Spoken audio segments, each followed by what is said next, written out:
Welcome once again to another edition of Shelf Life Book Reviews Online.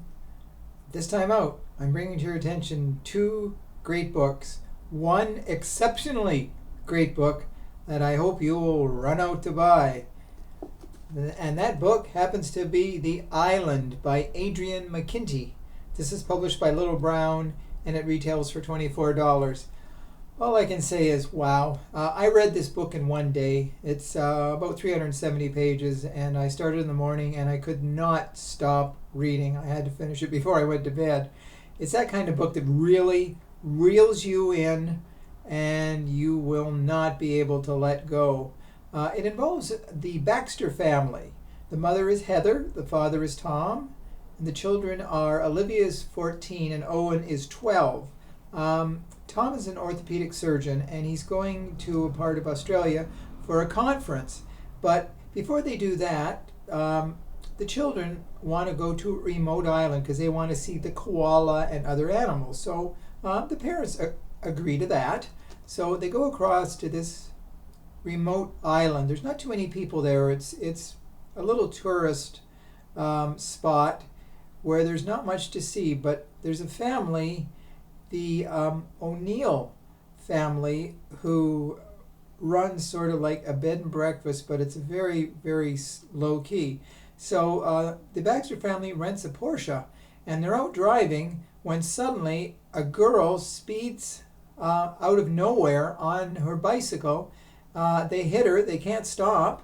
One of the reasons their car was going a little too fast anyways, and the woman is killed on the spot. So they don't know what to do. So they decide to hide the body, and then when they get back to the mainland, they will call that there's a body there. But the O'Neill family knows something happened because the girl that was hit, she was a former wife of one of the O'Neill clan. His name is Danny. Now the girl was a deaf mute, and so the O'Neill family wants to make sure the Baxter family pays. So Tom tells them that he can go and he can transfer them $500,000 if they'll just let them go and forget about it. So that sort of is what's going to happen until Danny arrives. He was elsewhere, and when he finds out the woman was killed, he goes a little ballistic. Tom is stabbed, and you think he's died. So the family is put inside this enclosure so they can't get out. Now also on this little remote bed and breakfast, there's a Dutch couple there, Hans and Petra. They're an older couple, and they don't realize, but they're basically prisoners as well. So the mother, Heather, and the two children, Owen and Olivia, who by the way hate Heather because she's the stepmother. Their actual mother died of multiple sclerosis, and then she fell down the stairs. So anyways, Heather and the others, they escape from their little remote prison, really. So the O'Neill family, once they find out they've escaped, the hunt is on. And so let's just say, page by page, it gets more thrilling, more tense, more what's going to happen, because you don't know if anybody's going to survive. Hans and Petra do not survive. So that's a little spoiler, but I won't tell you about the family or Tom himself. But Heather has some military training because her family was in the military, so she knows a little bit about survival techniques. So the O'Neill clan is relentless because they want to kill her, because they're witnesses, to what's happened to the other people. So how are they going to get off the island? It is really a page-by-page thriller, unlike most books you've ever read in the past. Actually, this book is going to be a Hulu series soon too, so I don't know how they're going to do it, but if it's 1/10 as good as this book, you will not be able to miss, the TV show or the book. So anyways, when you're at your local store, look for The Island, because it is one book that you will never, ever forget. And the second book, the first book was The Island. Now this one is The Harbor. So, interesting connection to the titles, but definitely not a connection to the excitement of the first book. This is written by Katrine Enberg, and it is published by Scout Press, and it retails for $22. This is the third book in the police detective series of Jeppe Corner and Annette Werner.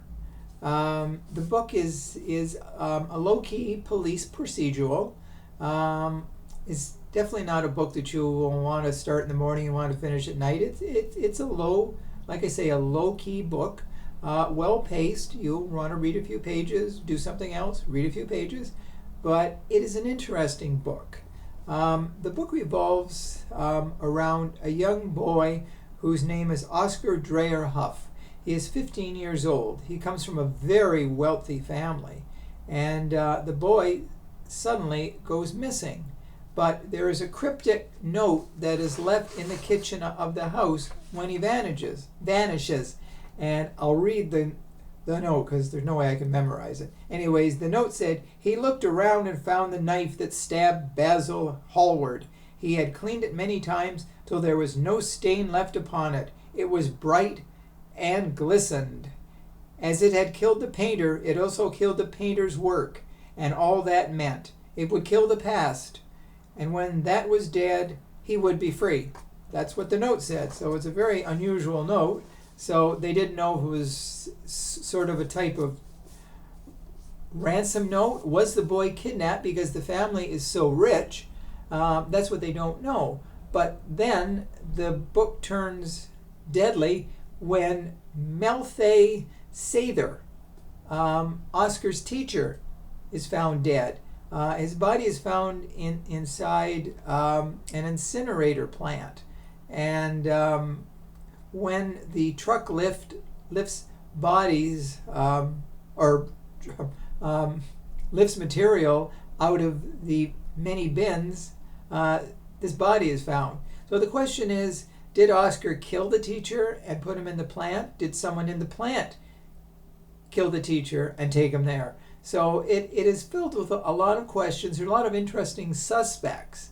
And the book is fascinating in that we later find out that there's an involvement with pornography and blackmail.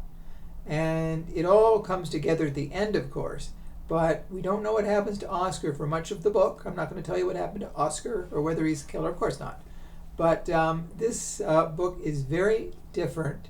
It's the author is one of the top Nordic writers. She is very, very popular. And this series, as I've said, is the third book in the series. And it is most interesting for those who like a very slower paced police procedural. So take a trip to the harbor and you'll get a very interesting book. So those are the two books of note this week, The Island and The Harbor. So thank you as always for watching. Hopefully you will make your comments, and hopefully you will like the books as much as I did. And in the meantime, please continue watching the Shelf Life book reviews online, and you'll also find the reviews on the Goodreads page under the page of Paul Suter, Sutter. That's me. So anyways, until we meet again, stay safe, stay sane, stay social distancing, and do stay in touch. See you again real soon. Bye for now.